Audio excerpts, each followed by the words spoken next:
السلام عليكم ورحمة الله.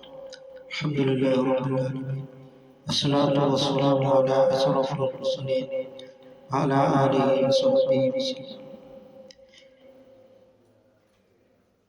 വിശുദ്ധമായ ഇസ്ലാമിൽ ഏറ്റവും അഫ്ളലായിട്ടുള്ള ഒരു കാര്യം സ്വലാത്തുൽ അംത്യം, നിസ്കാരം അതിൻ്റെ ആദ്യമത്തിൽ തന്നെ നിസ്കരിക്കുക എന്നുള്ളത് സയ്യിദുനാ മുഹമ്മദ് റസൂലുള്ളാഹി സ്വല്ലല്ലാഹു അലൈഹി വസല്ലം തങ്ങൾ പറഞ്ഞു.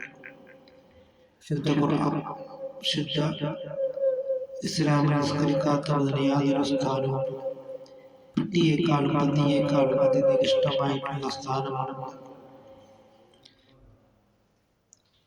പള്ളിയുടെ മിനാരങ്ങളിൽ നിന്നും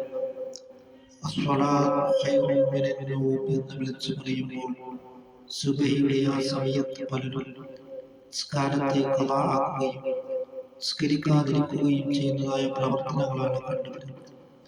അതുകൊണ്ട് ഇതിൽ നിന്നെല്ലാം നാം മാറി നിന്നുകൊണ്ട് നിസ്കാരാധികാരികളിൽ വളരെയധികം ശ്രദ്ധ കേന്ദ്രീകരിക്കുകയും ചെയ്യുക. 7 വയസ്സായിട്ടും കുട്ടികളോട് നിസ്കാരം കൊണ്ട് കൽപ്പിക്കുകയും 10 വയസ്സായിട്ടും നിസ്കരിച്ചില്ല എങ്കിൽ അവരെ അടിക്കുകയും ചെയ്യുക എന്നാണ്. അങ്ങനെ നാം വിശുദ്ധ ഇസ്ലാം പഠിപ്പിച്ചതായിരുന്നു രൂപത്തിൽ നിസ്കാരാധികാരികളിൽ വളരെയധികം ശുദ്ധീകരിക്കുകയും അള്ളാഹുവിനെ നാം തഖ്വ ചെയ്ത് ജീവിക്കുവാനും ഓരോ സെക്കൻഡ് സമയങ്ങളിൽ ഖബറിലേക്കുള്ളതാണ് എന്ന് നാം മനസ്സിലാക്കിക്കൊണ്ട് നാം നിസ്കാരാധികാരികളിൽ ശ്രദ്ധ കേന്ദ്രീകരിക്കും.